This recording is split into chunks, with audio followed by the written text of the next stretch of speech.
Hello friends, मेरा नाम है रश्मि और स्वागत है आपका मेरे इस चैनल पर जिसका नाम है टीचिंग लर्निंग, जहां हम बात करते हैं टीचिंग से रिलेटेड चीज़ों के बारे में और आप लर्न करते हैं बहुत कुछ। जैसा कि आप सभी जानते हैं कि अभी जो मेरी सीरीज़ चल रही है, यहाँ चल रहा है अपकमिंग एग्जामिनेशंस ऑफ डीईसी जो आपके जून में है 7, 8 और 10 जून को 2024। तो अभी तक हमने पूरे ब्लॉक वाइज डीईसी 1, डीईसी 2 और डीईसी 3 की तैयारी की है। और अब हम कर रहे हैं, जैसा कि मैंने आपसे कहा था, कि हम क्वेश्चन पेपर्स की प्रैक्टिस करेंगे कि अलग अलग सालों में कैसे पेपर आए थे और उनमें क्या क्या पूछा गया। तो देखिए, मैंने अभी इसके पहले 2023 का पेपर देखा था हमने। अब हम देखेंगे टर्म एंड एग्जामिनेशंस दिसंबर 2022 का डीईसी 1 का, ऑर्गेनाइजिंग चाइल्ड केयर सर्विसेज का। ठीक है, तो इससे पहले कि हम इसको स्टार्ट करें, आप सभी से रिक्वेस्ट है कि आप प्लीज़ मेरे चैनल को सब्सक्राइब कर लीजिए और शेयर करिए आपके उन दोस्तों से जो ऑनलाइन तरीके से अपनी तैयारी करना चाहते हैं, जो फ्री में ही अपनी तैयारी करना चाहते हैं यूट्यूब के माध्यम से। बहुत ही इंपॉर्टेंट क्वेश्चन है, इन्हीं में से आपके क्वेश्चंस के आने की 80 to 90% चांसेस हैं, क्योंकि प्रीवियस ईयर के क्वेश्चंस हैं। तो आप शेयर कर दीजिए और तैयारी करिए ताकि आपके एग्ज़ाम्स अच्छे जाएँ। चलिए हम देखते हैं ना कि क्या क्या दिया हुआ है हमारे इस क्वेश्चन पेपर में। तो देखिए, जो पहला क्वेश्चन है उसमें दिया हुआ है, देखिए हिंदी मीडियम वाले स्टूडेंट्स आप समझ जाइएगा, मैं हिंदी में भी एक्सप्लेन करूँगी, लेकिन मेरे पास जो क्वेश्चन है वो इंग्लिश में ही है और आंसर्स भी इंग्लिश में ही है। तो आप कोशिश करिएगा कि आप समझ जाइए, मैं आपको हिंदी में भी बताते जाऊँगी। और आप ऐसे ही पॉइंट बना के हिंदी मीडियम वाले स्टूडेंट्स भी लिखेंगे जैसे इंग्लिश मीडियम वालों के लिए दिया हुआ है।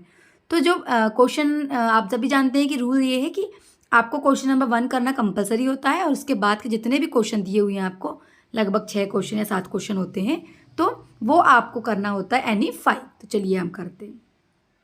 तो दिया हुआ है क्वेश्चन नंबर 1 का A part, as a supervisor of a pre school centre what aspects will you keep in mind when evaluating whether the week's schedule of activities prepared by the preschool educator for children in is appropriate। आपको एक हफ्ते का एक schedule तैयार करना है बच्चों के लिए, ठीक है, एक्टिविटी का। तो आप किन किन बातों का ध्यान रखेंगे शेड्यूल बनाते टाइम, आपसे ये कह रहा है। ठीक है, तो चलिए हम देखते हैं।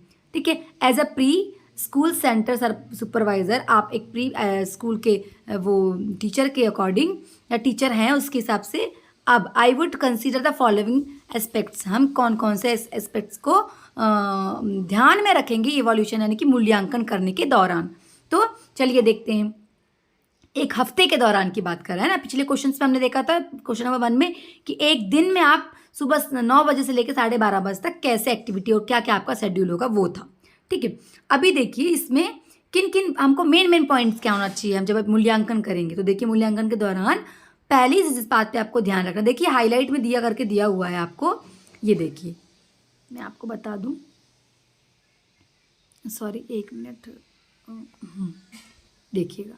ठीक है, देखिए फर्स्ट है ना, लिखा हुआ डेवलपमेंट सुटेबिलिटी, मतलब कि I will ensure that the activities align with the children's age and development stages promoting their growth and learning. उनके एज के अकॉर्डिंग ही उनकी जो हम है एक्टिविटीज़ प्लान करेंगे जो बच्चों के ग्रोथ और लर्निंग में उनको प्रोग्रेस पे हेल्प करे। ठीक है, ये वाला पॉइंट हो गया। ठीक, दूसरा पॉइंट देखिए, डाइवर्स इंगेजमेंट, मतलब कि इस बात को आप चेक करेंगे कि जो बच्चे जो एक्टिविटी कर रहे हैं उसमें सब प्रकार की एक्टिविटी हैं कि जैसे कि फिजिकल, मेंटल, क्रिएटिव, है ना, क्रिएटिवली क्रिएटिंग, ये सब एक्टिविटी इन्वॉल्व होना चाहिए। डाइवर्स मतलब अलग अलग विभिन्न प्रकार की गतिविधियाँ जिनमें बच्चे सम्मिलित हों। ऐसे ही देखिए, ये वाला दूसरा पॉइंट हो गया। अब तीसरा पॉइंट देखिए, लर्निंग गोल्स, इसमें क्या है कि अब आपके सीखने के लक्ष्य किस किस चीज़ों को सीख रहे हैं बच्चे, है ना। तो I will assist it if the activity support the educational object, जो भी हमारे ऑब्जेक्टिव्स होंगे वो एजुकेशनल होना चाहिए। Fostering the cognitive, social and emotional development, बच्चों का क्या होना चाहिए, कॉग्निटिव डेवलपमेंट यानी संज्ञानात्मक विकास होना चाहिए, इस बात का हम ध्यान रखेंगे। साथ ही उनका इमोशनल और सोशल डेवलपमेंट होना चाहिए। इस बात का ध्यान में रखते, इस एम को, इस लक्ष्य को ध्यान में रखते हुए हमें एक्टिविटी प्लान करनी है। इसके बाद वैरायटी एंड बैलेंस, मतलब कि वैरायटी मतलब कि विभिन्नताएं, अलग अलग प्रकार के क्या होंगे कि एक्टिविटी आप प्लान करेंगे, ठीक है, जिसमें अलग अलग टाइप की, जैसे प्ले एक्टिविटी, क्वाइट टाइम होना चाहिए, एजुकेशनल टास्क होना चाहिए, और बैलेंस मतलब कि संतुलन बना के रखना। ठीक है, हिंदी के शब्दों जहाँ जहाँ मुझे पता है मैं आपको बता रही हूँ, हिंदी मीडियम वाले स्टूडेंट्स चाहे तो नोट करते चलें, ताकि उनको ये हेल्प हो कि इसी वे में आपको आंसर लिखना है, ताकि आपको अच्छे से नंबर मिले, ठीक, हर क्वेश्चन के। इसके बाद नेक्स्ट है ड्यूरेशन एंड ट्रांजिशन। ड्यूरेशन मतलब जो भी आप एक्टिविटी करा रहे हैं उसका ड्यूरेशन, यानी कि जो टाइम होगा वो एक फिक्स होना चाहिए। आप दिन भर एक ही एक्टिविटी ना कराएं, उसके बाद जो एक एक्टिविटी से दूसरी एक्टिविटी में आप जब ट्रांसफ़र होंगे तो अलग अलग टाइप की एक्टिविटी आप प्लान करिए। ठीक है, तो ये हो गया हमारा ये वाला पॉइंट। ठीक है, इसके बाद देखिए सेफ्टी मेजर्स, बच्चों की आपको सुरक्षा का भी ध्यान देना है। ऐसे जब भी एक्टिविटी करें बच्चे तो किसी को लगे ना, किसी को कुछ ना हो, है ना, और आपको इस बात का ध्यान रखना है। मटेरियल्स जो भी हम यूज़ कर रहे हैं बच्चों के लिए, तो वो मटेरियल्स ऐसे यूज़ हो कि बच्चों को उससे कोई हानि ना हो, टॉक्सिक ना हो, इन बातों का भी ध्यान रखना है। ठीक है, तो इस प्रकार ये वाला पॉइंट सेफ्टी मेजर्स का हो गया। इसके बाद इंक्लूसिविटी, मतलब कि समावेशित करना। ऐसी एक्टिविटीज़ आप वो करिए, प्लान करिए कि सारे ही बच्चे इसमें क्या हो, सबकी सारी एबिलिटीज़ को आप ध्यान में रखते हुए क्या करेंगे, एक्टिविटी प्लान करेंगे, इसमें सारी चीज़ें इंक्लूडेड हों, है ना, डाइवर्स हो, लर्निंग की डाइवर्सिटी हो, बहुत सारी वेराइटीज़ हों, हर प्रकार का बच्चा, एवरेज, हाई क्वालिटी, जिसका ब्रेन के जो IQ लेवल होता है अलग अलग होता है, तो उन सब लोग सारे ही बच्चे क्या कर सके, इसको कर सकें। ठीक, इसके बाद है पेरेंट इन्वॉल्वमेंट, मतलब सॉरी इसके पहले आएगा आपका ये, है ना, इंक्लूसिव बता दिया। चलिए, हाँ, पेरेंट इन्वॉल्वमेंट में क्या आएगा, देखिए पेरेंट इन्वॉल्वमेंट ये वाला पॉइंट आपका, है ना, इस पॉइंट की बात कर रही हूँ। तो इसमें हम देखेंगे कि जो आपके स्कूल में बच्चे आ रहे हैं छोटे छोटे, उनके जो पेरेंट्स हैं, कभी कभी आप वीक में 1-2 बार ऐसा प्लान करिए कि उनके पेरेंट्स भी उनके साथ इंगेज हों, या देखें बाहर से, या साथ में इंगेज हों, या आप उनसे कम्युनिकेट करते रहिए। ठीक है, इस प्रकार से आप जो बच्चों का मूल्यांकन है इसको ध्यान रख सकते हैं। इसके बाद का पॉइंट है आपका ये, क्या, फ्लेक्सिबिलिटी, जिसको हम बोलते हैं लचीलापन होना ही चाहिए, है ना। I will allow room for adjustment based on real time observation and children's interest, है ना। कभी कभी क्या होता है कि बच्चे जो आप एक्टिविटी प्लान करते हैं वो खेलने के लिए इंटरेस्टेड नहीं होते हैं, तो आप उसके लिए स्ट्रिक्ट मत रहिए कि अरे नहीं हमने ये प्लान करा, हमको यही खिलाना है। कभी कभी फ्लेक्सिबिलिटीज़ भी आपको रखना होता है, लचीलापन लाना होता है। आपने जो प्लान किए उसके विपरीत भी आपको दूसरी एक्टिविटी करा के बच्चों को इंगेज करना होता है, तो ऐसे आप प्लान कर सकते हैं। इसके बाद देखिए ये, है ना, टीचर्स कोलैबोरेशन, मतलब कि I will collaborate with the educator to gather insight and feedback on the effectiveness of the plan activity, fostering a team approach. ठीक है, टीचर जितने भी अलग अलग टीचर्स हैं उनको भी कोलैबोरेट करिए, उनके साथ मिलकर प्लान करिए, उनके भी आइडियाज़ लीजिए, उनको भी इंगेज करिए। हो सकता है आपसे अच्छी कुछ एक्टिविटी उनके पास प्लान हो, तो इस प्रकार से आप क्या कर सकते हैं, प्लान कर सकते हैं। तो आपको आई होप समझ में आया होगा ये क्वेश्चन। तो ये सारे पॉइंट्स को आपको देखिए, इतने सारे पॉइंट लिखे ना, ये सारे 1 2, देखिए ये 1 2 3 4 5 6, है ना, 6 7 8 9 और ये 10, इस प्रकार से आप अकॉर्डिंग टू द मार्क्स आप ऐसे आंसर पॉइंट में लिख सकते हैं। ठीक, अब चलिए नेक्स्ट जो बी नंबर का क्वेश्चन है, इसी क्वेश्चन मतलब क्वेश्चन नंबर 1 का बी पार्ट बोल रहा है, state in which areas does each of the following activity primarily foster development, refer to the example. ये जो एक्टिविटी दी हुई यहाँ 6, है ना, 6 मतलब एक्टिविटीज़ दी, इससे कौन सी चीज़ डेवलप होगी, है ना, बच्चे का ये बताना है। सिंगिंग राइम्स, जब बच्चे बाल गीत गाते हैं तो कौन सी चीज़ उनकी डेवलप होगी, देखिए क्या डेवलप होगा, लैंग्वेज एंड कम्युनिकेशन डेवलप होगा। दूसरा पूछा है आपसे, putting beads through a wire, अगर वायर में बच्चे किसी धागे में या वायर में बच्चे मोतियों को पिरोते हैं तो उनके क्या होंगे, फाइन मोटर स्किल्स, सूक्ष्म क्रियात्मक जो उनकी स्किल्स होंगी वो डेवलप होंगी, है ना। इसके बाद तीसरा है प्लेइंग विथ आवर फ्रेंड्स, बच्चे अगर दोस्तों के साथ खेलते हैं तो होगा उनका सोशल एंड इमोशनल डेवलपमेंट। ठीक है, फिर matching cards of similar colour के कार्ड्स को मैच करेंगे तो क्या होगा, इनका संज्ञानात्मक विकास होगा और विजुअल परसेप्शंस डेवलप होगा, आंखों से रिलेटेड जो भी क्षमताएं हैं बच्चे की वो, और संज्ञानात्मक विकास भी होगा। फिर 5th नंबर है मेकिंग अ ड्राइंग, जब बच्चे ड्राइंग करेंगे तो फाइन मोटर स्किल्स और क्रिएटिविटी, ये बच्चों की डेवलप होंगे, ये स्किल्स डेवलप होंगे। ऐसे 5 पॉइंट दिए हुए हैं, मतलब 5 एक्टिविटीज़ दी हुई हैं, इनसे क्या डेवलप होगा, कौन से फास्टर डेवलपमेंट होंगे, ये आपको बताना है। ठीक है, तो इस प्रकार आप लिख सकते हैं। ठीक, और भी आप अगर और इसको एक्सप्लेन करना चाहें तो कर सकते हैं, पर ये देखिएगा कि कितने मार्क्स के क्वेश्चन पूछे हैं, उस मार्क्स के अकॉर्डिंग ही आप आंसर करिए। इसके बाद आ जाइए क्वेश्चन नंबर 2 में। क्वेश्चन नंबर 2 कहता है कि the new born is helpless and has no ability to adjust to the new environment after birth। जब कोई नया बच्चा जन्म लेता है तो वो सहायताहीन होता है और उसके पास कोई एबिलिटी नहीं होती इस इन्वायरमेंट में अपने आप को एडजस्ट करने की। Do you agree with this statement, क्या आप इस स्टेटमेंट से अग्री करते हैं, सहमत हैं? Justify your answer with example, आप जस्टिफाई करिए अगर आप अग्री हैं तो, और नहीं है तो भी। तो देखिए मैं तो अग्री नहीं करती, बस यहाँ भी ये लिखा हुआ है कि I don't completely agree with that statement. क्यों? क्योंकि जो बच्चे पैदा होते हैं वो अपनी कुछ ना कुछ इंडिपेंडेंट क्वालिटी के साथ पैदा होते हैं, आप खुद जानते हैं, जैसे कि सकिंग करना है ना। देखिए आप देखते हैं कौन कौन से पॉइंट है उसमें, sensory response, routing reflex, crying और मोरो रिफ्लेक्स, ये कुछ पॉइंट के साथ बच्चे जन्म से ही पैदा होते हैं। जैसे कि सेंसरी रिस्पॉन्स मतलब आप समझ सकते हैं कि न्यू बॉर्न बच्चे साउंड, लाइट और टच के लिए सेंसिटिव होते हैं। जैसे ही उनको कोई साउंड सुनाई दिया या लाइट दिखी या उनको किसी ने टच किया तो रिस्पॉन्ड करते हैं। रूटिंग रिफ्लेक्स मतलब आप उनको टच कर रहे हैं, आप उनको हिला रहे हैं, उनका हाथ पकड़ रहे हैं तो वो उधर आप अपना मूवमेंट दिखाएंगे। ठीक है, इसके बाद देखिए क्राइंग, बच्चे रोना वगैरह भी जन्म से ही सीखते हैं। जब उनको भूख लगी होती है तो वो रोते हैं, कोई तकलीफ होती है तो रोते हैं, उनको किसी मदद चाहिए होती है तो रोते हैं। ये तो कोई हमने सिखाया नहीं है, जन्म से ही लेके आते हैं बच्चे। फिर Moro reflex, if they feel like they are falling, जब गिर जाते हैं या कुछ भी उनको कहीं दर्द हो रहा है कुछ भी, तब वो क्या करते हैं, अलग अलग प्रकार की आवाज़ें निकालते हैं ना। तो इस प्रकार से ये सब चीज़ें बच्चे क्या करते हैं, इन्वायरमेंट से नहीं सीखते हैं, ये जन्मजात वो लेके आते हैं। तो हिंदी मीडियम वाले स्टूडेंट्स भी इन्हीं पॉइंट्स को हिंदी में लिख के ऐसे ही आंसर्स लिख सकते हैं। ठीक है, फिर देखिए B point, explain the meaning of the term egocentric and conservation with respect to the pre school child, give example. आपको ईगोसेंटर मतलब अहम केंद्रित और कंजर्वेशन मतलब जो बहुत ही संरक्षित कैटेगरी के बच्चे जो होते हैं प्री प्राइमरी के, इन दो टर्म्स के बारे में एक्सप्लेन करना है। तो ईगोसेंट्रिक बच्चे क्या होते हैं, देखो ईगोसेंट्रिक का मतलब क्या होता है, अभी आपको मैंने हिंदी में बताया, अब मैं इसका एक्सप्लेन करती हूँ meaning. This means that a pre school children seems the words mainly from their point of view, वो अपने ही तरीके से चीज़ों को देखते हैं और ढूंढते हैं। It hards to understand others perspectives, आपकी नज़रों से उनको किसी चीज़ को देखना बहुत ही अलग है।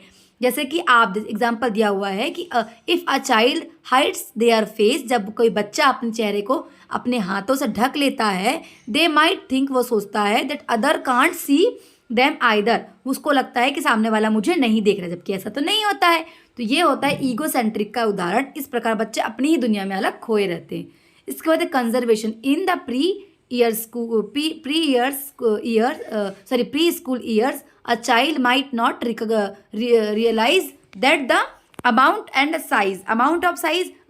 size का मतलब कि बड़ा ही कंजर्व, उन्होंने एक बार जिस चीज़ को समझ लिए उनका माइंड वैसा ही सेट होता है। जैसे कि एक बहुत बड़ी दिया हुआ फॉर एग्जाम्पल देखिए, इफ़ यू पोर वाटर, आपने पानी भरा किसी छोटी सी ग्लास में, ठीक है, अब आपने क्या किया, उसको बड़ी ग्लास में भर दिया है, नैरो ग्लास में। अ चाइल्ड माइट थिंक कि उसको लगेगा कि जब छोटी ग्लास में आप पानी भरेंगे, बड़ी ग्लास में आपने थोड़ा भरा, छोटी ग्लास में आपने फिर भरा, तो छोटी ग्लास में जब आप पानी भरेंगे बड़ी ग्लास से तो छोटी ग्लास फुल हो जाएगी, बड़ी ग्लास आधी थी, तो बच्चों को लगेगा कि जो पहली ग्लास थी उसमें कम पानी था और जो बाद की ग्लास थी उसमें ज़्यादा पानी है। तो ये होता है कंजर्वेशन। इनकी ये इतना बहुत आगे तक सोच नहीं पाते हैं, इनको साइज़ और क्वांटिटी का मेजरमेंट अभी नहीं आया है। तो ये दोनों पॉइंट का मतलब ये आप समझ गए होंगे। नेक्स्ट जो क्वेश्चन नंबर 3 है वो है explain what is meant by the term socialisation. आप सामाजिकरण से क्या समझते हैं? तो आप सभी जानते हैं socialisation means learning how to behave and interact with other people. Socialisation यानी सामाजिकरण का मतलब होता है कि आपके अलग अलग आपके आसपास के जो लोग हैं उनके साथ आप कैसा बिहेव कर रहे हैं, कैसे बातचीत कर रहे हैं, कैसे आप ग्रुप बना रहे हैं, उनके साथ कैसे बातचीत कर रहे हैं, कौन कौन से आपके समाज में रूल्स है ना, रूल्स वैल्यूज़ वगैरह दिए हुए उनको आप कैसे अडॉप्ट कर रहे हैं, ये सारी कह चीज़ें, और उसमें ही आप रह रहे हैं, किसी की हेल्प कर रहे हैं, किसी से हेल्प ले रहे हैं, ये सारी चीज़ें कहलाती हैं सोशलाइजेशन। ठीक है, ये तो आप ऐसे भी जानते होंगे। ठीक, नेक्स्ट क्वेश्चन है B part, explain the features of affection oriented style of disciplining with example and its impact on the child's personality. हमने कल भी इसके बारे में पढ़े थे कि आप discipline affection oriented style of discipline, मतलब कि आप कोई डिसिप्लिन का ऐसा जो तरीका है जिससे हम बच्चों को सही दिशा में ला सकते हैं, तो आप कौन सा तरीका बहुत अच्छा होगा, कैसे कैसे उसका इम्पैक्ट पड़ता है, इसके बारे में बताना है। ठीक है, and affection oriented style of the discipline. Affection oriented मतलब आप बच्चों को जो तरीका होता है ना, हमारे बच्चों को बड़े प्यार से समझाने का, धीरज रखने का, वो तरीका है ना। कभी कभी क्या होता है, बहुत ज़्यादा पनिश करते हैं हम बच्चों को, तो पनिशमेंट से क्या होता है, बच्चे बहुत घबरा जाते हैं या बच्चे का मानसिक स्थिति अलग हो जाती है। लेकिन उसी चीज़ को आप बच्चों के साथ इंगेज होकर, जैसे लिखा है for example if a child break a rule, कोई रूल बच्चे ने तोड़ दिया, तो आप पेरेंट्स, लिखा हुआ a parent might sit down, बच्चे के साथ बैठिए, एक्सप्लेन करिए कि इस रूल को तोड़ने से क्या क्या नुकसान हो सकते हैं, बच्चे को उसकी तह तक जाके समझाइए, है ना। इम्पैक्ट ऑन चाइल्ड्स पर्सनालिटी, उसके बच्चे में क्या असर पड़ेगा उसके व्यक्तित्व पर। This style tends to foster a strong bond between the child and the caregiver. जो केयर गिवर है, यानी कि जो चीज़ सिखाने वाला है, वो केयर टेकर भी हो सकता है, कोई टीचर हो सकता है, प्री प्राइमरी स्कूल का कोई पेरेंट हो सकते हैं। तो हम अगर बच्चे को प्यार से चीज़ों को समझाएंगे, उसकी तह तक जाएंगे कि ऐसा करने के दुष्परिणाम क्या होंगे, ये आपने जो मिसबिहेव करा इसके अच्छे परिणाम क्या होंगे, तो बच्चा ज़िंदगी भर इन चीज़ों को मानेगा और आपके साथ उसके बॉन्ड अच्छे होंगे, और कभी भी भविष्य में समस्याएं आएंगी तो आपसे शेयर ज़रूर करेगा। तो ये चीज़ें आएंगी अगर आप अच्छे तरीके से बच्चे को क्या करते हैं, डिसिप्लिन में रखते हैं। तो ये एक तरीका होना चाहिए छोटे बच्चे या प्री प्राइमरी बच्चों को डिसिप्लिन में रखने का। नेक्स्ट क्वेश्चन नंबर 4 है, explain the meaning of following terms with example. आपको कुछ टर्म्स दिए हुए हैं, इनके बारे में एग्जाम्पल के साथ समझाना है। जैसे कि लिखा है कूइंग, बबलिंग, लिखा telegraphic speech, private speech and pre reading skills. तो देखिए कूलिंग क्या होता है ना, सॉरी कूलिंग नहीं, कूइंग। कूइंग में तो छोटे छोटे बच्चे होते हैं ना, जब वो साउंड निकालते कू गो, ये ऐसी आवाज़। तो जब बच्चे ये करते हैं तो ये make these sounds when content और in response to a caregiver voice. जब बच्चा किसी माँ बाप की या कोई उसके जो केयर टेकर है उनकी बातों का रिप्लाई करता है, आ गूं गूं ऐसा करके आवाज़ करता है, तो ये है कि बच्चों का तरीका है, इसको कूइंग बोलते हैं। ठीक है, रिस्पॉन्ड करने का तरीका। ठीक है, बच्चों का, छोटे छोटे बच्चों का। न्यू बॉर्न के बारे में पूछ रहा है क्योंकि आपसे, ठीक है, न्यू बॉर्न के बारे में नहीं पूछ, लेकिन ये जो कैरेक्टर है न्यू बॉर्न के साथ ही होता है। नेक्स्ट है bubbling. Bubbling is when a baby start making more complex sound. जब बच्चे कुछ साउंड्स बोलना स्टार्ट करते, जैसे ब द च ऐसा बोलना स्टार्ट करते हैं बच्चे, तो उनको हम उस शब्द को या उस प्रक्रिया को हम बोलते हैं बबलिंग। इसके बाद है telegraphic speech. This is when a child use short phrases. जब बच्चे छोटे छोटे सेंटेंसेस बोलना स्टार्ट करते हैं, जैसे कि मुझे जूस चाहिए, मोर जूस, ये खाना है, खाना, पानी, पानी, दूध, ऐसे जब छोटे छोटे शब्द सेंटेंस जब बच्चे बोलते हैं तो उनको हम बोलते हैं कैलीग्राफिक स्पीच। फुल सेंटेंस नहीं बोलते हैं, वो किसी चीज़ को खाने पीने मांगने के लिए छोटे छोटे टर्मोलॉजीज का यूज़ करते हैं। इसके बाद प्राइवेट स्पीच वो होती है जब बच्चे खुद से बात करते हैं, लिखा हुआ है ना, देखिए private speech is when a child talks to themself. जब वो कुछ करते करते खुद से ही बात करते, जैसे कि अच्छा मेरा ट्रक अब ये ऊपर जाने वाला है, अब मैंने इसको यहाँ चढ़ा दिया है, देखिए देखिए अब ये ऊपर चढ़ के अपना सामान को रखेगा, ऐसे खेलते खेलते बच्चे बोलते हैं, तो इसको प्राइवेट स्पीच बोलते हैं, वो खुद से ही बात करते हैं।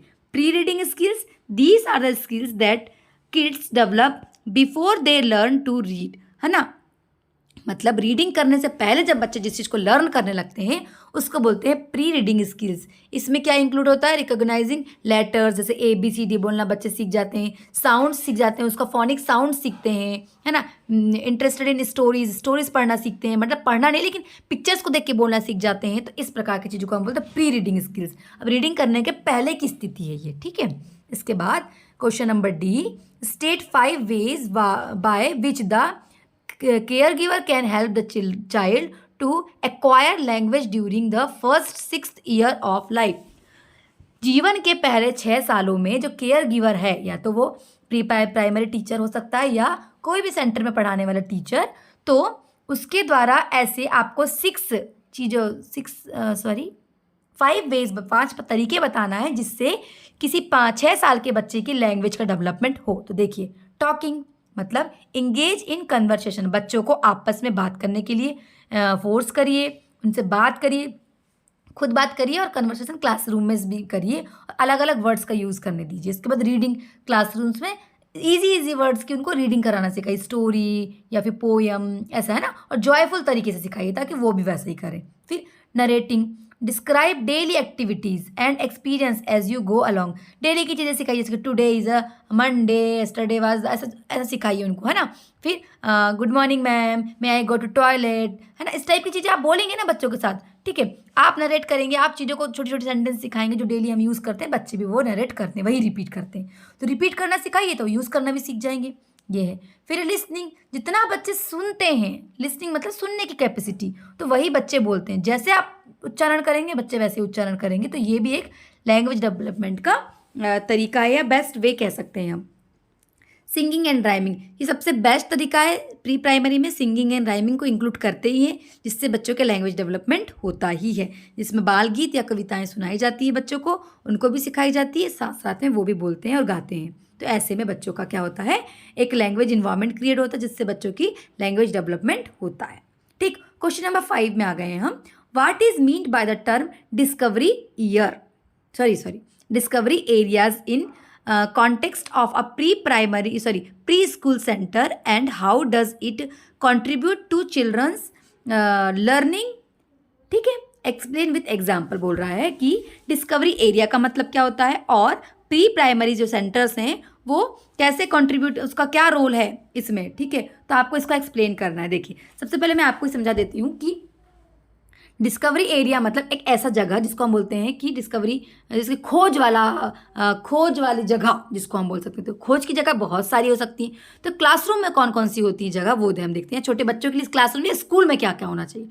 तो स्कूल में डिस्कवरिंग एरिया में हम क्या कर सकते हैं, ब्लॉक एरिया बना सकते हैं, ठीक है। जिसमें ब्लॉक एरिया क्या हो सकता है, ब्लॉक एरिया में here children can build structure बनाएंगे, है ना, चीज़ों को रिलेशन स्टेब्लिश करेंगे, साथ में चीज़ों को सॉल्व करेंगे। आपने देखा होगा पजल्स रखे हुए होते हैं या कुछ शेप्स रखे होते हैं उनको। फिर आर्ट कॉर्नर जहाँ बच्चे बैठ के ड्राइंग करते हैं, जहाँ कलर्स होते हैं, ठीक है, ब्रशेस वगैरह होते हैं। फिर साइंस कॉर्नर जहाँ बच्चे क्या करते हैं, टेक्सचर पहचानते हैं, है ना, प्रॉपर्टीज़ पहचानते हैं, किसमें शाइनिंग है, किसमें नहीं है, कौन सा स्मूथ है, कौन सा रफ है। ये एरिया हम ऐसे क्लासरूम से प्री प्राइमरी स्कूल्स में अरेंज होते हैं। छोटे छोटे कॉर्नर्स बने होते हैं क्लास में, जिनमें block area, art area, science area, है ना। फिर ड्रामेटिक प्ले एरिया, हम क्लास में एक छोटे से जगह सर्कल में ही बिठाते हैं जनरली बच्चों को, और बीच में जगह जो होती है वहाँ खेल एक्टिविटीज़ कराने के लिए होती है। तो वहाँ वो एरिया हमको प्रोवाइड करना चाहिए जहाँ बच्चों को आप क्या करवाइए, ड्रामा करवाइए, अलग अलग रोल प्ले करवाइए, ठीक है, ये एरिया होना चाहिए। इसके बाद रीडिंग नुक्स, है ना। तो इसमें क्या होता है, चिल्ड्रन कैन डिस्कवर बुक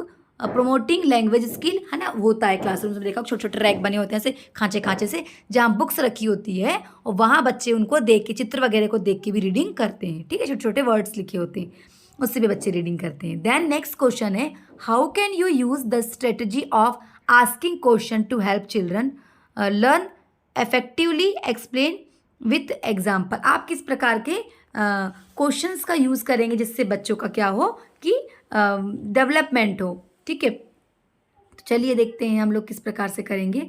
तो देखिए, using questions as a strategy help children learn effectively. अब आप बच्चों से क्वेश्चन पूछते हैं तो बच्चों में क्या होता है, लर्निंग की इफिशियंसी बढ़ जाती है, बच्चे खुद प्रॉब्लम सॉल्व करना सीखते हैं। तो इसमें आप क्या करेंगे, देखते हैं कि problem solve and engage activity here how with examples, कैसे बच्चे करते हैं उनके एग्जाम्पल्स देखेंगे। जैसे कि critical thinking, asking open ended question, बच्चों से ओपन एंडेड क्वेश्चन करिए। Promotes children to think deeper, बच्चा जैसे बहुत अंदर तक सोचें। जैसे कि क्या क्वेश्चन पूछेंगे हम, Y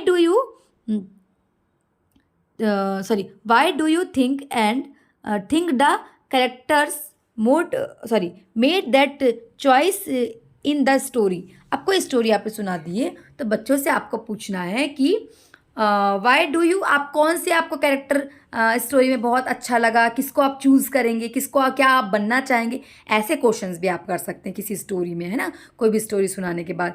exploration, questions can spark curiosity, ऐसे क्वेश्चन करिए कि बच्चों में क्यूरियोसिटी हो, है ना, जिससे बच्चे आपकी तरफ कंसंट्रेट हों और देखने लगें। आप जिस बारे में बता रहे, जिस कलर्स के बारे में पूछ लिया आपने कि देखिए जैसे कि ये कलर है, ग्रीन कलर है, तो ग्रीन कलर में येलो कलर मिलाएंगे तो कौन सा कलर बनेगा, है ना। तो ऐसे में क्यूरियोसिटी बच्चों की क्या होगी,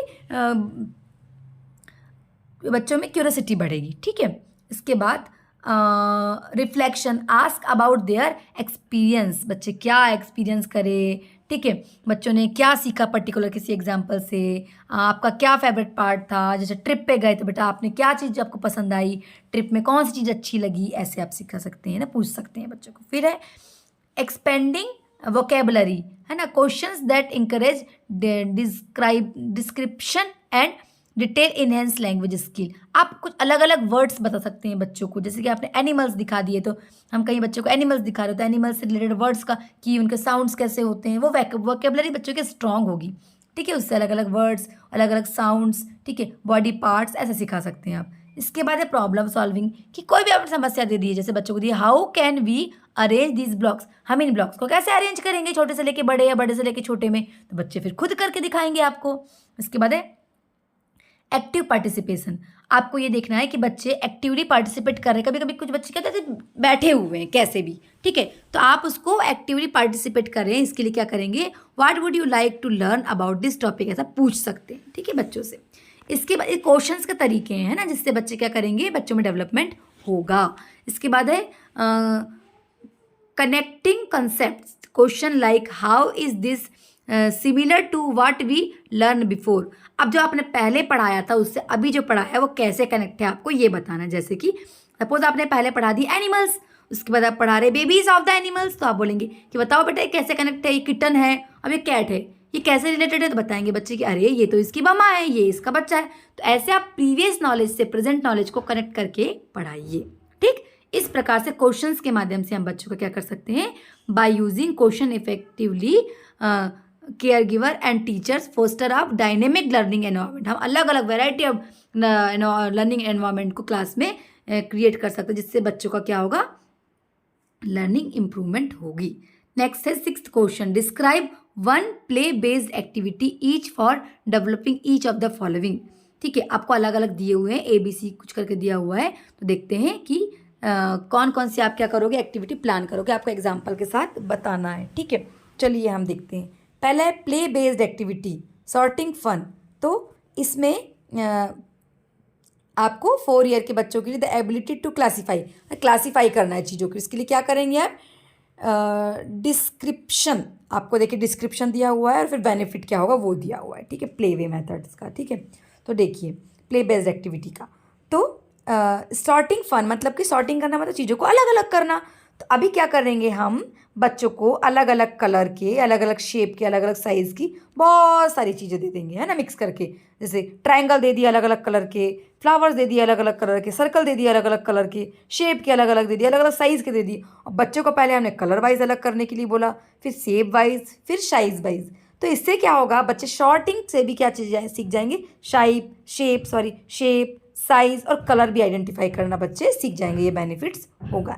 इसके बाद auditory discrimination skill of 3 year old बच्चे, 3 साल के बच्चों के लिए सुनने वाली चीज़ें, है ना, जिससे कान से संबंधित, यानी कि ऑडिटरी जो डिस्क्रिमिनेशन है वो स्किल कैसे डेवलप होगी, इसको हम बोलेंगे सुनने, श्रवण शक्ति का डेवलपमेंट कैसे होगा। तो क्या करें आप इसके लिए, साउंड हंटिंग, जैसे कि बैल की आवाज़ सुना दीजिए, कुत्ते के भौंकने की, कार की, ऐसी अलग अलग साउंड सिखाइए उनको और फिर सुनाइए, क्या वो आइडेंटिफाई कर पा रहे हैं। तो देखिए कि बच्चे कितने आइडेंटिफाई कर पा रहे हैं, जो नहीं कर पा रहे हैं रिपीट कर दीजिए। इस प्रकार हम क्या कर सकते हैं, ऑडिटरी डिस्क्रिमिनेशन स्किल को डेवलप कर सकते हैं 3 साल के बच्चों में। फिर फाइन मोटर स्किल्स के लिए आप क्या कर सकते हैं, आप बीट्स वाला एग्जांपल मैंने पिछले बार भी दी थी और फिर से, है ना, कि क्या कहते हैं, धागे में मोतियों को पिरोना, इससे फाइन मोटर स्किल्स डेवलप होगी। ठीक है, और इससे बच्चे अपने बॉडी के छोटे छोटे से उंगलियों को, आँखों को, कलाई का उपयोग करेंगे, फाइन मोटर डेवलप होंगे इससे। फिर एक creativity of 5 year students, play based activity, collage creation. अब कोलाज क्रिएशन में हम क्या कर सकते हैं, चलिए देखते हैं। जैसे कि बटन, रिबन, कलर्ड पेपर जो हो गए, ग्लू, इन सब का यूज़ करके बच्चे पेपर को की कटिंग से अलग अलग कोलाज बना सकते हैं, बटन से बना सकते हैं, ठीक है। ग्लू से चिपकाएंगे उसको, अलग अलग शेप देंगे, साइजेस देंगे उसको, उनकी इमेजिनेशन पावर से वो अलग अलग जो डिज़ाइंस बनाएंगे, इससे क्या होगा, उनका कॉग्निटिव डेवलपमेंट होगा, ठीक है, और इंगेज होंगे वो, ठीक है, कि किसी भी ऑब्जेक्ट से हम कैसे अलग अलग चीज़ें बना सकते हैं, ठीक है।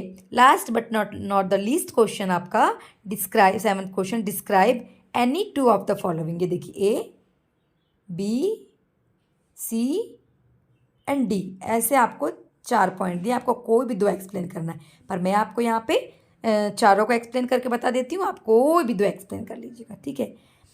Aspects to be kept in mind when evaluating space in the pre school centre. आप मूल्यांकन करेंगे तो किस किस बातों का ध्यान रखेंगे, ऊपर भी हमने देखे सेफ्टी का, जब बच्चों का आप देखें कि सेफ्टी है कि नहीं भाई, प्री सेंटर जो प्री प्राइमरी बच्चे जहाँ पढ़ रहे हैं उनकी सेफ्टी का ध्यान रख के चीज़ें बनाई गई हैं कि नहीं। फिर लेआउट एंड फ्लो कि design and the space to have the clear pathway, बच्चों के जाने आने की जगह है कि नहीं, क्लासरूम्स कैसे हैं, ठीक है, ये सारी चीज़ें, ठीक है, स्मूथ मूवमेंट है कि नहीं। फिर size and the capacity, ensure the space is large, बच्चों के हिसाब से बड़ा जगह है कि नहीं, बच्चों के खेलने के लिए बड़ी जगह है कि नहीं, क्लासरूम्स के लिए है कि नहीं। Accessibility, make sure the space is accessible to all the children, सभी बच्चों के लिए, फिजिकल डिसेबल्ड बच्चे हैं तो उनके लिए स्कूल के अंदर जाने के लिए, क्लास के अंदर जाने के लिए प्रॉपर व्यवस्था है कि नहीं, रोप जो रैम्प बना होता है वो है कि नहीं, है ना, चेयर वगैरह है कि नहीं, फिजिकली अगर डिसेबल्ड हो के बच्चे हैं उनके लिए, या विजुअली डिसेबल्ड बच्चे उनकी व्यवस्था है कि नहीं, ये सारी चीज़ें देखना है। फिर नेचुरल लाइट एंड वेंटिलेशन, हमको ये देखना है क्लासरूम्स में, स्कूल्स में विंडोज़ हैं कि नहीं, प्रॉपर खिड़कियाँ दरवाजे प्रॉपर हैं कि नहीं। इसके बाद लर्निंग जोन, क्लासरूम्स में स्कूल में जो लर्निंग जोन बना है जहाँ से बच्चे सीख रहे हैं वो प्रॉपर है कि नहीं, ऐसा तो नहीं है कि बच्चों को किसी चीज़ से हार्म पहुँच रहा हो। फ्लेक्सिबिलिटी, ऐसा तो नहीं है कि एकदम स्ट्रिक्ट रूल्स हो रहे हों बच्चों के लिए, क्योंकि छोटे बच्चों के लिए फ्लेक्सिबल होना पड़ता है, तो ये एक पॉइंट है, आपको ध्यान रखना पड़ेगा, ठीक है। उसके बाद है एकॉस्टिक कंसिडरेशन, मिनिमाइज नॉइज़, है ना, बट देखना है कि स्कूल के आसपास कोई ऐसी चीज़ें तो नहीं है जिसके कारण बहुत ज़्यादा नॉइज़ हो रहा हो, या व्यवस्था है कि नहीं कि अगर नॉइज़ हो रहा है तो प्रोटेक्शन वगैरह है कि नहीं स्कूल में, जो बच्चों को परेशानी ना हो उससे, ना, इको वाली वॉल बनी होती है जो साउंड को एब्जॉर्व कर लेती हैं, ऐसा भी होता है, ठीक है। फिर है एस्थेटिक्स, है ना, create a visual appealing and the stimulating environment with age appropriate। आपको ये देखना है कि बच्चों के एज के अकॉर्डिंग जो इन्वायरमेंट है स्कूल का वो प्रॉपर है कि नहीं, कि बच्चे जिससे लर्न कर पाएँ, उनका इमेजिनेशन पावर स्ट्रांग हो पाए, खिलौने या पिक्चर्स बनी हैं स्कूल में, या जो उनके हेल्पिंग मटेरियल्स हैं, जैसे वॉल्स वगैरह डेकोरेट करते हैं तो देख देख के बच्चे सीखते हैं, तो वो सारी व्यवस्था है कि नहीं। इसके बाद स्टोरेज, क्योंकि बच्चे खिलौने होंगे, बहुत सारे सामान लगेंगे, तो स्टोरेज है कि नहीं वो भी आपको देखना है। देन है managing a large group of children in the pre primary school, है ना, क्लियर रूटीन, स्टेब्लिश आ कंसिस्ट डेली रूटीन, बच्चों का डेली रूटीन होना चाहिए जिसमें बच्चे डेली एक्टिविटी करें, ठीक है, एक्टिविटी से एक्टिविटी के बीच में अलग गैप हो, अलग अलग प्रकार की एक्टिविटी हो, ठीक है। फिर divide and conquer, divide the class into smaller group, छोटे छोटे ग्रुप में क्लासरूम्स को बांट दीजिए, और ताकि रूटीन या अलग अलग एक्टिविटी करने में बच्चों को क्या हो, आसानी, और आपको मैनेज करने में दिक्कत ना हो। तो और क्लास में बच्चों के रेशो के हिसाब से टीचर रखना है ना, ताकि टीचर्स उसको संभाल सके। विजुअल एड्स होना चाहिए, जो आंखों से देखने वाले एड्स वगैरह होना चाहिए, जो बच्चे उसका अच्छे से यूज़ कर सकें। फिर designated area, setup different activity zone, अलग अलग एक्टिविटीज़ करने के लिए अलग अलग जोन होना चाहिए, ड्राइंग करने के लिए अलग, प्ले करने के लिए अलग, है ना, आउटडोर गेम के लिए अलग, इंडोर गेम के लिए अलग। फिर पॉजिटिव बिहेवियर मैनेजमेंट, आपको बच्चों को देखना है कि वो पॉजिटिव बिहेवियर स्कूल में है कि नहीं, बच्चों का भी और टीचर्स का भी, क्योंकि तभी आउटपुट मिल पाएगा। फिर है टीचर असिस्टेंट, कि टीचर जो है भाई बच्चों को अच्छे से असिस्ट कर रहे हैं कि नहीं, ऐसा तो नहीं है कि 2 टीचर क्लासरूम में तो एक दूसरा काम कर रहा है और एक बच्चों को असिस्ट कर रहा है, नहीं, दोनों ही टीचर को बच्चों को असिस्ट कर रहा है, ये मैंने अपनी वीडियोज़ में भी आपको पढ़ाया है, तो इस बात का भी आपको ध्यान रखना है। फिर इंगेजिंग एक्टिविटी, सारे बच्चे इंगेज हो रहे हैं कि नहीं भाई एक्टिविटी में, कुछ बैठे तो हुए नहीं है, क्योंकि हर एक एक्टिविटी से बच्चों का अलग अलग डेवलपमेंट होता है। फिर transition, smoothly transition between the activity using the song game, जो एक्टिविटीज़ हो रही है उनके बीच में गैप प्रॉपर होना चाहिए, लगातार एक से एक्टिविटी नहीं कराना चाहिए। फिर इंडिविजुअल अटेंशन, एक एक बच्चों का आपको ध्यान रखना है, एक एक बच्चे की डिटेल आपके पास अच्छे से होनी चाहिए। इसके बाद इफेक्टिव कम्युनिकेशन, भाई बच्चों को कम्युनिकेशन आप भी करिए और उनको भी करने दीजिए ताकि बच्चों में लैंग्वेज डेवलपमेंट भी हो सके, ठीक है। चलिए इसके बाद सी नंबर है method of involving parents in the activity of the early childhood centre. बच्चों के जो पेरेंट्स उनको इन्वॉल्व करना है तो पेरेंट टीचर मीटिंग करा दीजिए उसके लिए, उसके या फिर कभी ओपन हाउस आप घर घर जा सकते हैं। उसके बाद वॉलंटरी अपॉर्चुनिटी वॉलंटरी अपॉर्चुनिटीज़, मतलब पेरेंट्स कभी भी आपसे मिल सकते हैं किसी भी प्रकार से जब भी स्कूल आए। उसके वर्कशॉप पे सेमिनार लगा दीजिए स्कूल में जिससे पेरेंट्स आपसे मिल सकें। इसके बाद पेरेंट कमेटी मीटिंग करवाते हैं, मुझसे पेरेंट्स मिलते हैं। इसका शेयरिंग सर्कल करके सेटअप पर एक टाइम शेड्यूल सेट कर दीजिए जिससे पेरेंट्स और आप उनसे मिल सकें, स्किल्स के बारे में बात कर सकें, हॉबीज़ के बारे में बात कर सकें बच्चों की, ठीक है। कम्युनिकेशन प्लेटफॉर्म प्रोवाइड करिए, है ना, ईमेल या फिर ऐप्स बना दीजिए, ग्रुप्स बना दीजिए। इसके बाद फैमिली इवेंट, कभी कभी देखा है ना आपने, पेरेंट्स डे मनाया जाता है, ग्रैंड पेरेंट्स डे मनाया जाता है, जिससे क्या होगा कि मुलाकात होती रहेगी आपकी और पेरेंट्स की या ग्रैंड पेरेंट्स की भी। होम प्रोजेक्ट में क्या होता है कि बोथ पेरेंट और चिल्ड्रन से मिलने के लिए घर घर जाके भी या फिर घर जाके भी बच्चों को पढ़ाते हैं, सिर्फ घर जाके ही पढ़ाते हैं, ये भी एक है ना। पेरेंट रिसोर्सेज, है ना, provide resources such as reading material वगैरह, बच्चों को जो कराना है एक्टिविटी वो पेरेंट्स को भी प्रोवाइड करिए ताकि आपके साथ साथ पेरेंट्स भी घर में बच्चों को बहुत कुछ सिखा सकें।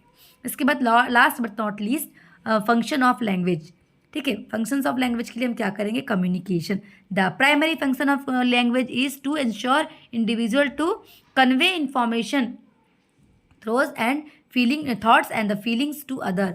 बच्चों से बोलिए कि आपस में बात करें, अपनी फीलिंग्स शेयर करिए, आप अपने बारे में गपशप करिए ताकि वो अपने बारे में गपशप कर सकें। Expression of thoughts and ideas, अगर बच्चे कोई अपने थॉट्स और आइडियाज़ दे रहे हैं तो उसके बेनिफिट्स बताइए ताकि बच्चे और सारे बच्चे इंकरेज हों। सोशल इंटरेक्शन, अपने क्लास के रूम्स के टीचर्स से या अदर क्लासेस के टीचर्स से, स्कूल में जो भी वर्कर्स हैं उनसे अच्छा इंटरेक्शन करें, ठीक है। इन्फॉर्मेशन एक्सचेंज, एक दूसरे से अलग अलग जानकारियाँ दे के, यार तूने क्या किया छुट्टी में, मैंने ये किया, मैंने ये खेला, तूने ये खेला, तूने ये होमवर्क किया, मैंने ये होमवर्क किया। प्रॉब्लम सॉल्विंग, बच्चे साथ में मिलकर किसी प्रॉब्लम को सॉल्व करते हैं तो कम्युनिकेशन उनका स्किल डेवलप होता है। नरेशन एंड स्टोरी टेलिंग, जब आप बच्चों को नरेट करते हैं या कहानी सुनाते हैं तब भी बच्चों में लैंग्वेज डेवलपमेंट होता है। इसके बाद है परसुएशंस एंड इन्फ्लुएंस, बच्चों को लैंग्वेज के लिए क्या करना है, language is employed to persuade and convinced other whether it formal speeches debate करवा दीजिए और एवरीडे कन्वर्सेशन। इससे क्या होगा, बच्चों से आपस में बात या वाद विवाद कराने से भी क्या होता है, बच्चों में डेवलपमेंट होता है किसका, लैंग्वेज का। लर्निंग एंड एजुकेशन, हम तो पढ़ाएंगे लर्निंग एजुकेशन में वर्ड सिखाएंगे, वर्ड नंबर सिखाएंगे, इससे भी बच्चों का डेवलपमेंट होगा।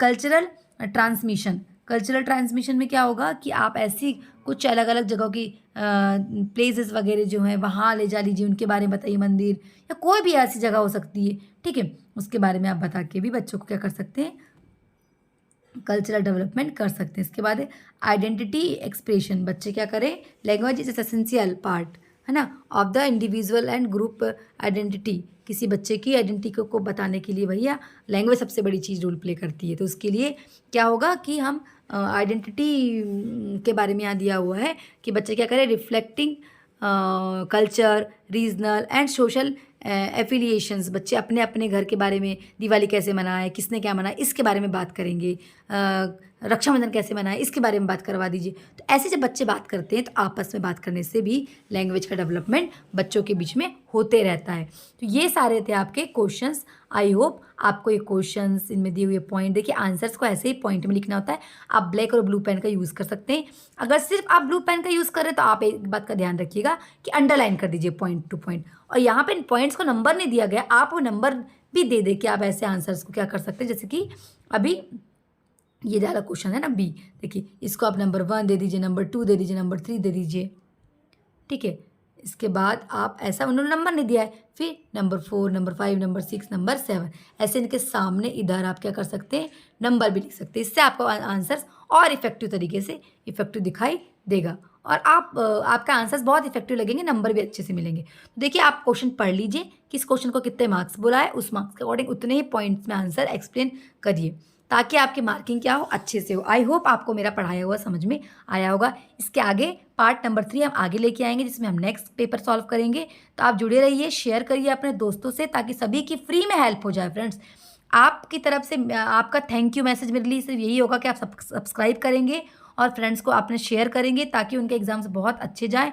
तो आई होप आपको समझ में आया होगा। जो समझ में नहीं आ रहा है कुछ पॉइंट्स, तो आप कमेंट कर दीजिए, ताकि हम उस पॉइंट्स पे अलग से और वीडियो बनाएं। तो आई होप आपको टर्म एंड एग्जामिनेशन दिसंबर 2022 का पेपर समझ में आया होगा, DEC 1 का। ऐसे ही हम DEC 2, DEC 3 के भी और पेपर्स लेके आएंगे। अभी DEC 1 की हमारी सीरीज चल रही है। तो thank you so much friends, all the best for your upcoming examinations.